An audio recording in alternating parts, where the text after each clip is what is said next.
Mudik atau pulang kampung tidak bisa dilepaskan dari Hari Raya Idul Fitri. Mudik punya sejarah panjang hingga akhirnya menjadi tradisi di Indonesia. Simak perbincangan jurnalis JPM TV Raisa Oktaviani bersama sejarawan JJ Rizal. Nah, sekarang saya akan berbincang dengan salah satu sejarawan yang akan membantu kita membahas tentang sejarah seputar mudik di Indonesia. Selamat sore, Pak Rizal. Selamat sore. Nah, mungkin kalau kita berbicara tentang mudik ini sedikit lagi ya, menjelang Lebaran ini juga ya. Nah, mungkin bisa dijelaskan nih terkait mudik ini sendiri seperti apa sih? Asal kata mudik itu sendiri dari mana sih?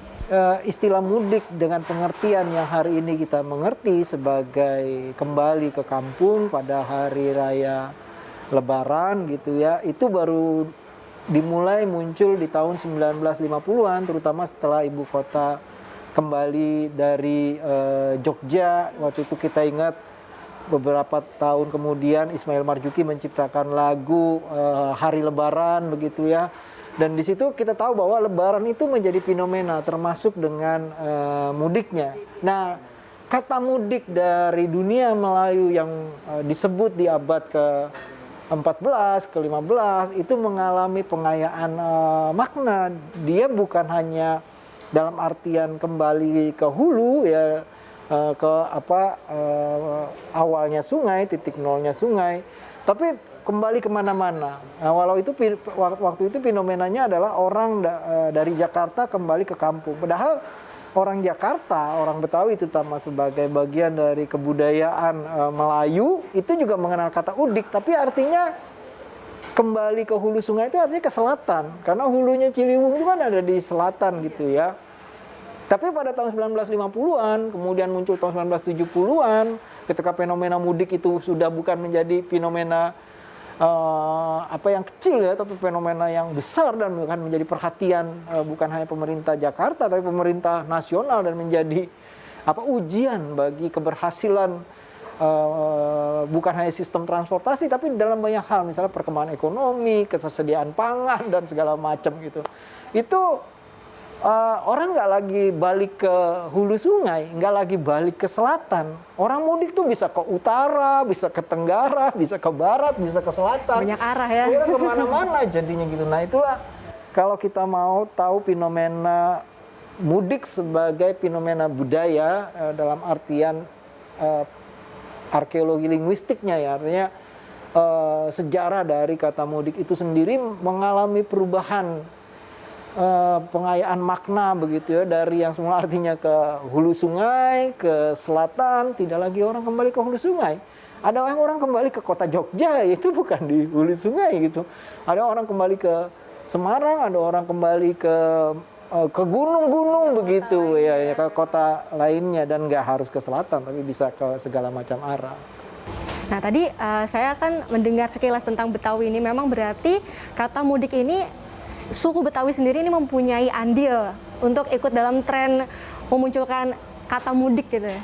Iya, kata mudik itu kan menjadi fenomena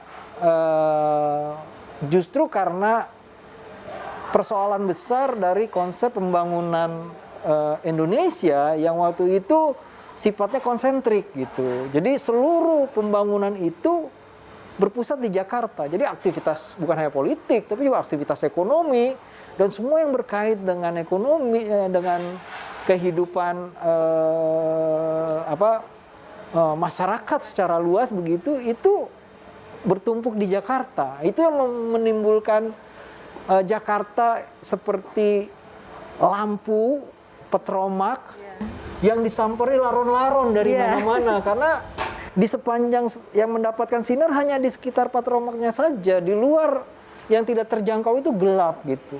Nah, mereka meninggalkan daerah yang gelap, kemudian menyerbu ke pusat sinar lampu petromak. Itu yang membuat kemudian mereka ketika Lebaran dan tradisinya Lebaran kembali ke asal begitu, ya mereka kemudian kembali ke asal dan orang berusaha membaca ini fenomena apa ya? Oh, orang mudik.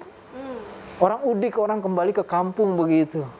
Jadi udik itu juga untuk istilah kampung, sehingga istilahnya orang yang mudik itu nggak dihargai gitu, karena dia orang kampung, orang susah. Nah itu juga bersamaan dengan istilah OKB, orang kaya baru melihat orang yang mudik itu orang kampung itu gitu, orang kelas ekonomi rendah, kelas bawah begitu, pembantunya kayak gitu. Itu jadi orang mudik tuh gitu. Nah, orang mudik itulah yang fenomena mudik. Tapi sekarang itu nggak lagi persoalan diskriminasi kelas tapi persoalan yang jauh lebih kompleks lagi gitu. Orang mudik itu bukan karena kelas ekonominya rendah gitu. Justru sekarang mudik itu menjadi cara bagaimana ekonomi nasional itu mengalami pemerataan dalam satu momen tertentu gitu. Nah, tadi kita kan sudah membahas terkait asal-usul kata mudik sendiri ini. Nah, mungkin di sini juga ada ya sejarah terkait mudik di Indonesia itu sendiri seperti apa ya kan. Saya juga mendengar itu sejarah mudik itu ada yang dari Batavia, era Batavia atau kerajaan Majapahit bahkan seperti itu. Nah, sebenarnya seperti apa sih sejarah mudik di Indonesia ini? Ya, itu kan orang berusaha ya mengait-ngaitkan, mencari yang paling tua. Tapi fenomena mudiknya sendiri itu baru fenomena yang muncul di tahun 1950-an akhir, kemudian 50-an pertengahan sampai akhir, dan seterusnya ketika terutama Bang Ali memimpin dan Jakarta itu benar-benar menjadi gula bagi di atas peta Indonesia, sehingga seluruh semut itu dari mana-mana datang ke Jakarta sampai dia mau bikin Jakarta sebagai kota tertutup kan. Nah, jadi itu bukan fenomena yang lama, tapi seperti saya katakan, kata mudik itu kata yang lama sudah ada. Definisi yang ada yang dikenal sejak abad ke-14 bahkan ya, disebut dalam beberapa sumber di kerajaan Aceh, di dunia Melayu karena mereka pemilik katanya.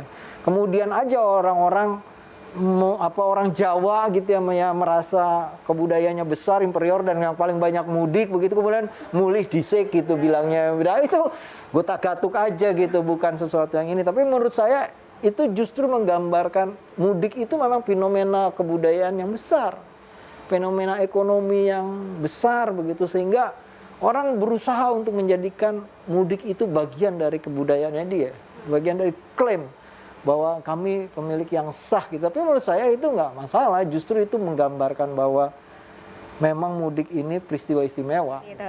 Terima kasih telah menyaksikan perbincangan saya dan juga Bapak Rizal. Terima kasih juga Bapak Rizal.